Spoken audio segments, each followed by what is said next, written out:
નમસ્કાર વિદ્યાર્થી મિત્રો, હું અલ્પેશ પીડીડિયા ઇઝી ઇંગ્લિશ ચેનલમાં આપનું હાર્દિક સ્વાગત કરું છું. વિદ્યાર્થી મિત્રો, આપણે તલાટીના વિડીયો છે એ બેક ટુ બેક ચાલુ કરી દેવાના છીએ. માત્ર ને માત્ર આજે એક વસ્તુ તમને એટલી કહી દઈશ કે હવે નો ટોક, બરાબર, ઓનલી વર્ક. એટલે હવેના બધા જ વિડીયો છે એ તમને છેક તલાટીનો આખો કોર્સ પૂરો કરાવી દેશે. જેથી કરીને જો તમે તમારા મિત્રોને આ વિડીયો શેર કરી શકતા હોય તો કરી દેજો. હવે ભણવાનું શરૂ કરી દઈએ. ઇઝી ઇંગ્લિશ 44 ટોપિક સાથે છે અને આ 44 ટોપિક સાથે તમારે પ્રેક્ટિસ સાથે જો કરવી હોય તો અમને ઓર્ડર કરી શકો છો. મારો નંબર તમારે બધા પાસે છે અને ના હોય તો તમે લખી લેશો 999 888 2546. ન સમજાય ત્યારે ગમે ત્યારે મને આ નંબર પર મેસેજ કરી શકો છો. હું તમને ફ્રી થઈને આન્સર આપી દઈશ. તો વિદ્યાર્થી મિત્રો, અંગ્રેજીની શરૂઆત ક્યાંથી કરવી જોઈએ? આ પહેલો પ્રશ્ન તમને થતો હોય, નથી સમજાતું સર, આવડતું નથી. તો આપણે શરૂઆત કરવાના છે પાર્ટ્સ ઓફ સ્પીચથી.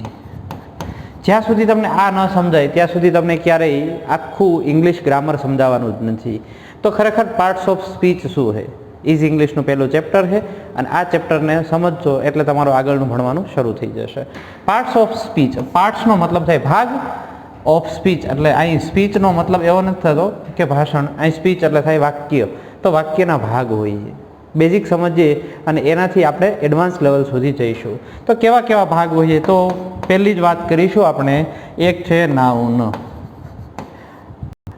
જેને આપણે કહીએ નામ. તો નામના પણ પ્રકાર હોય. ઇઝી ઇંગ્લિશ તમારી પાસે હશે તો તમને ખ્યાલ હશે જ, અને જે વિદ્યાર્થી પાસે નથી એ આ બંને બુક એક વખત અવશ્ય વાંચવાની જ છે અને ખરીદવાની જ છે. એટલા માટે હું તમને કહું, કારણ કે તમે પરીક્ષા માટે હવે આશાસ્પદ યુવાન છો. તો નાઉન એટલે થાય નામ. નામના પ્રકાર. તો નામ કોને કહેવાય? પહેલી વસ્તુ તો એ છે. તો નામ એટલે અલ્પેશ સર એ નામ છે, બરાબર. કોઈ દેશ એ પણ નામ છે. દાખલા તરીકે ઇન્ડિયા. પહેલું મેં કીધું અલ્પેશ સર, નામ થયું. પછી આપણે બીજું મેં કીધું ઇન્ડિયા, તો એ નામ થયું. તો આ બધા નામ છે. એ જ રીતે તમારે ખાસ સમજવું પડશે કે નામના પ્રકાર ક્યાં છે. તો એ મેં તમને કીધું એમ, જે લોકો પાસે ઇઝી ઇંગ્લિશ હતી એને ખ્યાલ જ છે કે આપણે ચેપ્ટર અહીંથી શરૂ કરીએ છીએ અને આપણે અહીંથી શરૂ કરવાનું છે. હવે આ વાક્યને આપણે આ બંને શબ્દોને આપણે શેમાં પ્રયોગ કરી લઈશું? તો કે આપણે વાક્યમાં પ્રયોગ કરી લઈશું. દાખલા તરીકે Alpesh sir teaches English. Alpesh sir અંગ્રેજી ભણાવે છે. તો એ અલ્પેશ સર છે એ નામ થયું. બસ આટલું સમજવાનું છે. ઇંગ્લિશ તો કે ઇંગ્લિશ એ નામ થયું. એ કેવું નાઉન થયું એ નાઉનના પ્રકારમાં આપણે ભણી લઈશું. બસ આ છે એ શું છે એ આપણે આમાં જ આ ચેપ્ટરમાં ભણવાના છીએ. એટલે એમાં તમને ચોક્કસ જોવા મળી જશે. Alpesh sir teaches English. બીજું તમે કીધું કે India is my country. Bharat એ મારો દેશ છે. તો આ ઇન્ડિયા છે એ નાઉન થયું. હવે પહેલો આવી ગયું નામ. નામના પ્રકાર મેં કીધું એમ જોવાના છે. બીજી વસ્તુ આપણે સમજીએ તો બીજું આપણે ચેપ્ટર લઈ લઈએ, એ છે પ્રનાઉન. પ્રનાઉન એટલે થાય સર્વનામ.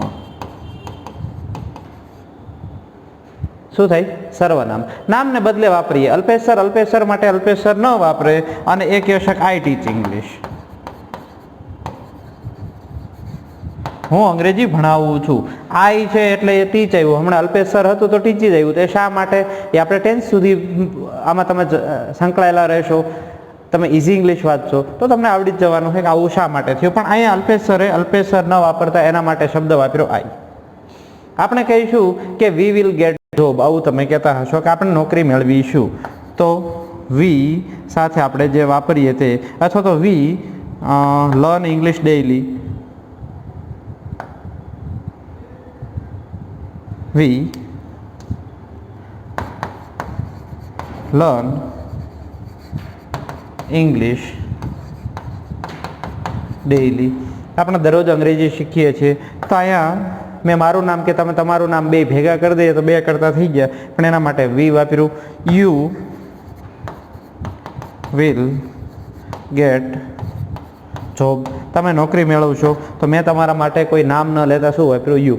તો આ બધા નામને બદલે વપરાય તેને સર્વનામ કહેવાય. એની પણ વિભક્તિઓ હોય, એ વિભક્તિમાં અહીંયા આપણે જે ભણીએ છીએ એક માત્ર કર્તા વિભક્તિ ભણી રહ્યા છીએ. ત્રીજું હજુ શું છે? તો ત્રીજું છે વર્બ. હમણાં જે શબ્દો લીધા બરોબર, વર્બ. વર્બ એટલે શું? તો ક્રિયાપદ. વિદ્યાર્થી મિત્રો, હું અત્યારે તમને બે માત્ર એક્ઝામ્પલ કરાવી જાઉં છું. નામના પ્રકાર છે એમાં શું આવે એ પણ મેં ભણાવી દીધું, સર્વનામ કોને કહેવાય એ પણ તમને ભણાવી દીધું. પણ આ વધારે ડીપમાં જોઈતું હોય ને તો ઇઝી ઇંગ્લિશમાં છે, ધી બેસ્ટ રીતે સમજાવવામાં આવેલું હોય. પણ બધું એટલું બધું હવે તમે વિચારો કે 428 પાનાની બુક તો આખી તો હું બોર્ડ ઉપર ના લખી શકું, એ તો તમે લઈ જ લેશો. પણ કહેવાનો મતલબ એક જ વસ્તુનો છે કે ભાઈ ટ્રાય કરો, તમે સમજશો. ક્રિયાપદ, વાક્યમાં ક્રિયાપદ વગર ન ચાલે. એટલે આપણે હમણાં મેં લીધા હતા ને એ જ સેન્ટેન્સ પાછા આપણે લઈ શકીએ કે આઈ ટીચ ઇંગ્લિશ. તો એ ટીચ એ શું થયું? ક્રિયાપદ. હું અંગ્રેજી ભણાવું છું. ભણાવવું એટલે ક્રિયાપદ. બરોબર. બીજું લઈએ કે શી reads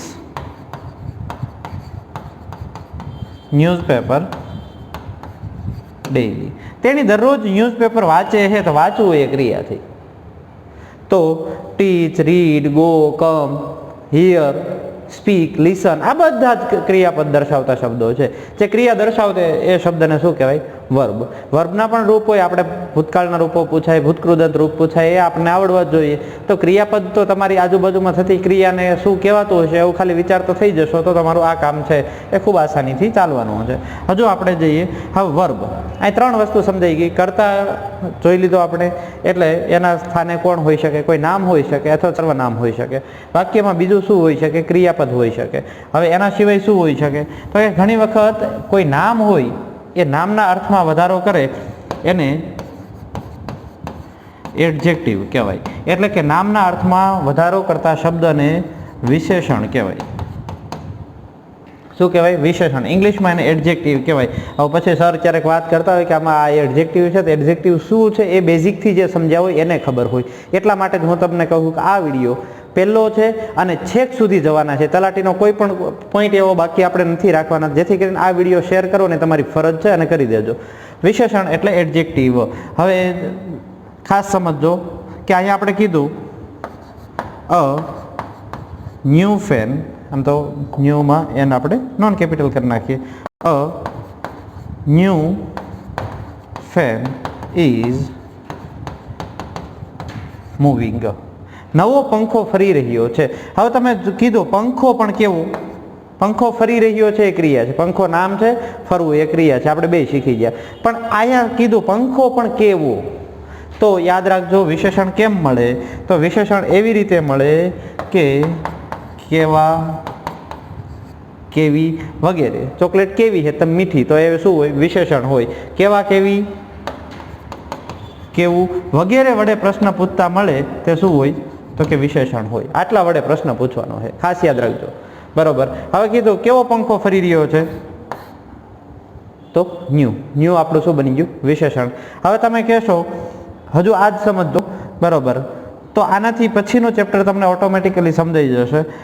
a new fan is moving. અથવા તો મેં તમને કીધું કે તમે કહેશો આઈ એટ અ સ્વીટ ચોકલેટ. તો તમે કેવી ચોકલેટ ખાધી? સ્વીટ. સ્વીટ શું બની ગયું? વિશેષણ.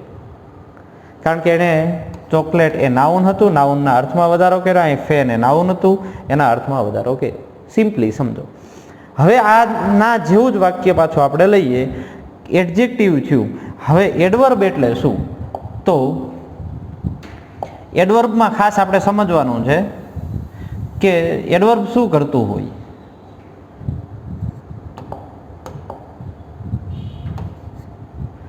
એડવર્બ શું કરતું હોય?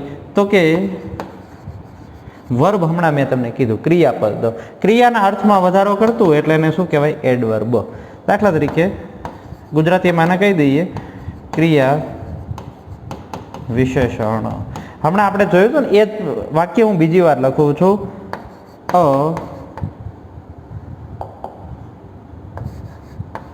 ન્યૂ ફેન ઇઝ મૂવિંગ, પણ હું એક શબ્દ લગાડું છું, એ વિશેષ છે ફાસ્ટ. નવો પંખો ઝડપથી ફરી રહ્યો છે, તો વિશેષણ આપણને ખબર હતી કે જે નામના અર્થમાં વધારો કરે. શું કરે? નામના અર્થમાં વધારો કરે. તો ક્રિયા વિશેષણ શું કરતું હશે? તો ક્રિયા વિશેષણ ક્રિયાના અર્થમાં વધારો કરતું હોય. પંખો કેવી રીતે ફરી રહ્યો છે? તો તમે કીધું ઝડપથી. તો એ ઝડપથી એ શું છે? તો કે ક્રિયા વિશેષણ છે. અહીંયા કેવી રીતે પ્રશ્ન પૂછો? તો કે કેવી રીતે અથવા તો કેમ. હું તમને કહું કે પંખો કેમ ફરી રહ્યો, તો તમે કહેશો ધીમે ધીમે. તો ધીમે ધીમે એને ઇંગ્લિશમાં શું કહેવાય? તો કે સ્લોલી. તો સ્લોલી એ શું થયું? ક્રિયા વિશેષણ થયું. સમજાણું? જે ક્રિયાના અર્થમાં વધારો કરે તે ક્રિયા વિશેષણ. એટલે આ વાક્યથી જ તમે સમજી જશો. તમે કહેશો કે Alpesh teaches English. Alpesh sir અંગ્રેજી ભણાવે છે, પણ કેવી રીતે ભણાવે છે? તો કીધું ઇઝીલી. તો આ ઇઝીલી એ શું બન્યું? તો કે ક્રિયા વિશેષણ બન્યું. પાછું યાદ રાખો આપણે કેટલું ભણ્યા? તો કે આપણે ભણ્યા પહેલી જ વસ્તુ એ હતું નાઉન, બીજું શું ભણ્યા? પ્રનાઉન, ત્રીજું શું ભણ્યા? વર્બ, ચોથું શું ભણ્યા? એડવર્બ, અને પાંચમું શું ભણ્યા? એડજેક્ટિવ. હજુ એવા કેટલા ભાગ છે? તો આ વિડીયો માટે તમારે છેક સુધી ટકેલું રહેવું પડશે, કારણ કે બધી જ સ્પીચ હું તમને આમાં શીખવાડી દેવાનો છું. હવે જે ભણવાનું છે એ છે કે આપણે આટલું તો ભણી જ ગયા, તો હવે એક છે 5 સિવાયનું છઠ્ઠા ક્રમે લઈ શકીએ કન્જક્શન્સ. તો વિદ્યાર્થી મિત્રો, જો તમે ઇઝી ઇંગ્લિશ અગાઉ વાંચેલી છે આગળની એડિશન અને આ એડિશન વાંચવા જઈ રહ્યા છો, તો એના વચ્ચે ઘણો બધો ફરક છે. 128 પેજનું અપડેટ એટલે એક બુક જેટલું અપડેટ થયું, અને દરેક એ વસાવવી જોઈએ. કન્જક્શન્સ એટલે થઈ સંયોજકો. સંયોજકોનું કામ શું હોય? સંયોજનને જોડવાનું. કાં તો એ બે શબ્દોને જોડે, કાં બે વાક્યને જોડે. દાખલા તરીકે કીધું કે આઈ એન્ડ હી, તો હું અને તે. અહીંયા બે શબ્દોને જોડ્યા. બીજું છે, હવે અહીંયા વાક્ય પાછું પૂરું કરવું જોઈએ ને આપણે, બરોબર? અથવા તો કીધું આપણે કે હજુ આમાં હવે પ્રશ્ન એ થશે કે આઈ એન્ડ હી આવે તો કરતા તો આવો મૂક્યો, પણ એના માટે વર્બ ક્યું મૂકવું, ક્રિયાપદ ક્યું મૂકવું? તમે કહેશો કે આઈ એન્ડ હી, હવે ઇઝ ગોઈંગ ટુ આવતું હશે કે આર ગોઈંગ ટુ આવતું હશે? તો એના માટે તો ઇઝી ઇંગ્લિશ બની છે દોસ્ત. જો તમે આવા વર્બથી કન્ફ્યુઝ છો કે અહીંયા કરતા છે આઈ એન્ડ હી, હવે હું અહીં મૂકીશ are going to gate job, તો તમે કન્ફ્યુઝ થઈ જશો કે અહીંયા આર કેમ આવ્યું, હી સાથે તો ઈઝ આવે. 4 ઓપ્શન હતા અને અમે હસતા હસતા ઘૂંટતા આવતા રહ્યા. તો આ છે ને એ છે આપણો સિન્ટેક્સ, જે ઇઝી ઇંગ્લિશનો એક એવો ભાગ છે કે જેના માટે ગુજરાતમાં ઇઝી ઇંગ્લિશ થઈ રહ્યું છે, અને આમાંથી પ્રશ્નો આવે છે. હવે તમારે આ ભણવું પડશે કે શું કામ આવ્યું. એના માટે ઇઝી ઇંગ્લિશ વસાવો, અને છેક સુધી આપણે સિન્ટેક્સના રૂલ ભણાવીએ ત્યાં સુધી વેઇટ એન્ડ વોચ કરો. બેમાંથી એક વસ્તુ બેસ્ટ રહેશે કે પહેલાં જ ઇઝી ઇંગ્લિશ લઈ લો. આઈ એન્ડ હી, તો અહીંયા શું થયું? તો આને બંનેને જોડવાનું કામ કોણે કરેલું છે? તો એન્ડ. તો એન્ડ આપણું શું બન્યું? કન્જક્શન્સ બન્યું. બીજી વસ્તુ, આખા આ બે કરતાને જોડે આપણે આવું વાક્ય લખીએ કે આઈ વેન્ટ ટુ રાજકોટ, હું રાજકોટ ગયો, and bought a new book, અને મેં નવી ચોપડી ખરીદી. તો એક ક્રિયા આ થઈ અને બીજી ક્રિયા આ થઈ. તો બે વાક્યને જોડે અથવા તો બે શબ્દને જોડે તેને સંયોજક કહેવાય. અંગ્રેજીમાં ઘણા બધા સંયોજક છે. પહેલો જ લેક્ચર છે, તમને સમજાઈ જ રહ્યું હશે.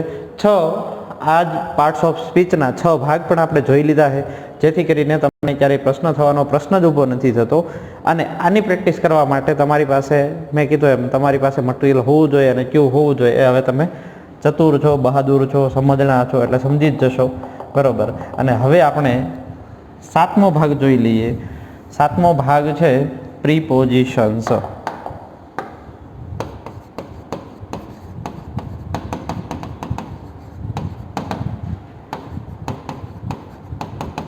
નામયોગી અવયવો શું હશે? તમે ઘણી વખત એટ વાપરો, ઘણી વખત ઇન વાપરો, ઘણી વખત ઇનટુ વાપરો, ઘણી વખત ટુ વાપરો, ઘણી વખત થીધર વાપરો, કન્ફ્યુઝ થઈ જાવ. કોઈ તરફ જવાની વાત હોય ત્યારે શું વાપરવું, અને બીજી વસ્તુ છે કે ઘણી વખત છે એ અપ ટુ વાપરો. આવું કંઈક ને કંઈક વાપરો, કન્ફ્યુઝ થઈ જાવ શું કરવાનું છે. તો at, in, into, to, up to આ બધું શું બતાવે છે? આ પ્રિપોઝિશન્સ બતાવે છે. તમે આવું ન કહી શકો ને આઈ એમ ક્લાસ. હું ક્લાસ છું એમ નહીં તમે કહી શકો. હું ક્લાસે છું તો અહીં તમારે શું મૂકવું પડશે? તો કે અહીં તમારે મૂકવું પડશે એટ. હું ક્લાસે છું, તમે ક્લાસ ન હોઈ શકો. તમે એમ કહેશો આઈ એમ ઇન ધ ક્લાસ, હું ક્લાસમાં છું એવું કહી શકો. આ ઇન કે એટ કાઢી નાખીએ તેનો જવાબ જો થાય કેવો? તમે ક્લાસ છો. તમે તો કોઈ દિવસ ક્લાસ ના હોઈ શકો. વાક્યને અર્થસભર બનાવવા માટે થઈ સ્પષ્ટ અર્થ છે એ કાઢી શકો ત્યારે જ કાઢી શકો જ્યારે યોગ્ય પ્રિપોઝિશન્સ વપરાયું હોય. ક્યારે ઓન વપરાય, ક્યારે ઓવર વપરાય. તમે કહેશો the fan is moving over our head. પંખો આપણા માથા પર ફરી રહ્યો છે. ઓવર વપરાય, ઓન કેમ ન વપરાય એ પણ છે એ વસ્તુ ઇઝી ઇંગ્લિશમાં તમે જોશો તો ખ્યાલ તો આવી જ જશે. પણ આનો યોગ્ય ઉપયોગ તો over, on, into, in, to, up to બધું જ છે એ શું બતાવે છે? નામયોગી અવયવ, જેને ઇંગ્લિશમાં પ્રિપોઝિશન્સ કહેવાય. એન્ડ હવે લાસ્ટ આ 7મું હતું અને 8મું જે આપણા પાર્ટ્સ ઓફ સ્પીચનો એવું તમે કહી શકો કે છેલ્લો પોઈન્ટ, અને એના પછી વિડીયો પૂરો થશે. આ વિડીયો તમારા દરેક મિત્રો સુધી શેર કરજો. એ છે ઇન્ટરજેક્શન્સ.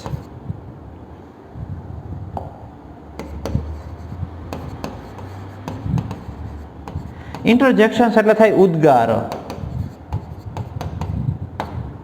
ઉદ્ગાર દર્શાવતા વાક્ય હોય, ઉદ્ગાર દર્શાવતા શબ્દો હોય. આપણે ઘણી વખત કહેતા હોય વાવ, ઘણી વખત કહેતા હોય અલાસ. અલાસ એટલે થાય મિત્રો અરે રે. આવા શબ્દો જે આવે, સપોઝ હવે આને વાક્યમાં પ્રયોગ કરી લઈએ. Wow, you have selected for the job. તમે કોઈકને કહેશો તો તરત કહેશે wow, you have selected for the job. તમે જોબ માટે સિલેક્ટ થઈ ગયા છો. આ ખુશી વ્યક્ત કરવા માટે જે વાવ શબ્દ વાપર્યો. અથવા તો અલાસ.